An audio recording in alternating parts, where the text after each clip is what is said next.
What is the most important molecule that you need to stay healthy and prevent disease? Hi, this is Dr. Mark Hyman. Welcome back.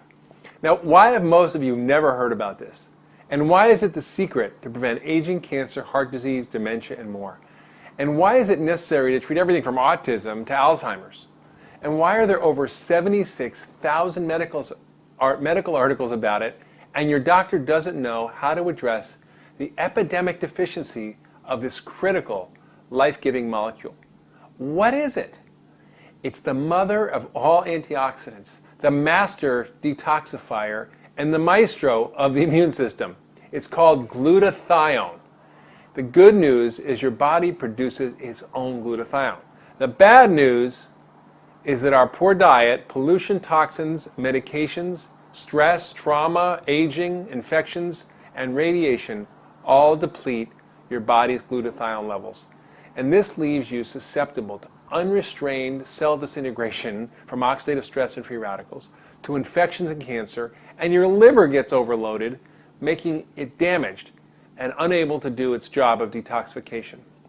So, in treating chronically ill patients using functional medicine over the last 10 years, I have found that glutathione deficiency is found in nearly all of my very ill patients. Those who have chronic fatigue, heart disease, cancer, chronic infections, autoimmune diseases, diabetes, autism, Alzheimer's, Parkinson's, arthritis, asthma, kidney problems, liver disease, you name it.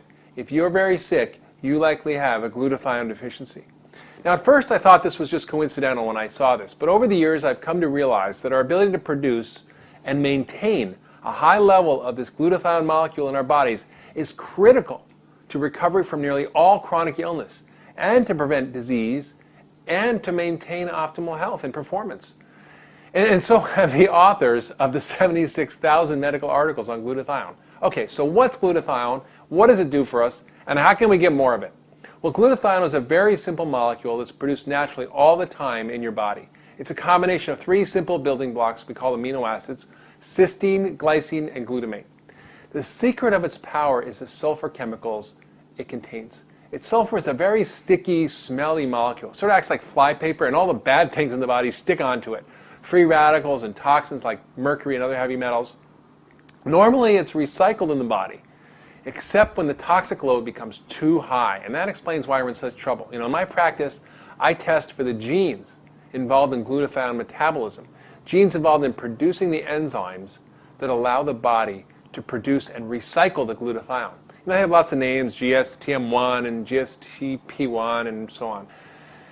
The fact is that we all evolved in a time before there were 80,000 toxic industrial chemicals that were introduced into our world, before electromagnetic radiation was everywhere, before we polluted our lakes and rivers and skies and oceans and teeth with dental amalgams and with mercury and lead. And that's why we often got by with just a basic version of the genetic detoxification software that's encoded in their DNA. And it's sort of mediocre at getting rid of toxins in the body. We just really didn't need more. Who knew we would be poisoning ourselves and eating a processed, nutrition-depleted diet? That's why almost half of the population has a limited capacity to get rid of toxins. They're missing GSTM1 function. And nearly all my very sick patients, including me, which explains why I became mercury poisoned and why I suffer from chronic fatigue, are missing this particular gene. And that makes them the yellow canaries in the coal mine. And that may be up to 1/3 to 1/2 of our population who suffers from chronic disease. So why is glutathione so important? Well, it recycles all the antioxidants in the body. It helps us deal with free radicals. And dealing with free radicals is like handling a hot potato, right? The free radical gets passed around. It goes from vitamin C to vitamin E to lipoic acid, and then finally to glutathione, which cools it off and recycles the other antioxidants. And then the body can reduce or regenerate another protective glutathione molecule, and we're back in business. The problem occurs when we're overwhelmed with too much oxidative stress or too many toxins. Then glutathione becomes depleted, leading us towards some terrible illness. And we can no longer protect ourselves against free radicals or infections or cancer, and we can't get rid of toxins, and this leads to further accumulation and further illness. Glutathione is also critical in helping your immune system do its job of fighting infections and preventing cancer, and that's why studies show that it can help even in the treatment of AIDS. Glutathione is also the most critical and integral part of your detoxification system. all the toxins stick onto glutathione, which then carries it in the bile and the stool and out of our body. So that's great. And lastly, it helps us reach peak mental and physical functioning. And in fact, research has shown that raised glutathione levels actually decrease muscle damage, reduce recovery time, increase strength and endurance, and shift metabolism from fat production to muscle development. So if you're sick or old or just not in peak shape, you likely have glutathione deficiency. In fact, the top British medical journal, The Lancet, found that the highest glutathione levels were found in healthy young people, a little bit lower in healthy elderly, and lower still in the sick elderly, and the lowest of all was in the hospitalized sick elderly. So keeping yourself healthy, boosting your performance, preventing disease and aging will depend on keeping your glutathione levels high. So the reason that glutathione is so important is that it's responsible for keeping so many of the keys to ultra wellness optimized. It's critical for immune function and controlling inflammation. It's the master detoxifier. It's the main antioxidant and protects our cells and our energy metabolism. So what about the good news? Okay, I give you a lot of bad news. The good news is you can do a lot of things to increase this natural and critical molecule in your body. So you can eat glutathione boosting foods, you can exercise, and you can take glutathione boosting supplements. All right, so let's talk about what to eat. What should you eat if you want to boost glutathione? First, I want you to enjoy sulfur-containing foods. And the main ones are garlic and onions and the broccoli family, your cruciferous vegetables. Broccoli, kale, collards, cabbage, cauliflower, watercress, all these great foods that are full of powerful sulfur-containing molecules. Also, you can use bioactive whey protein. Remember Little Miss Muffet and her curds and whey, right? That clear liquid that comes off on the top of yogurt. This is the greatest source of cysteine and amino acid building blocks for glutathione synthesis. And I'm not a big fan of dairy, as you know, but there's an exception with a few warnings. The whey protein must be bioactive. It must be made from non-denatured proteins, which means the denatured protein is a breakdown of normal protein structure.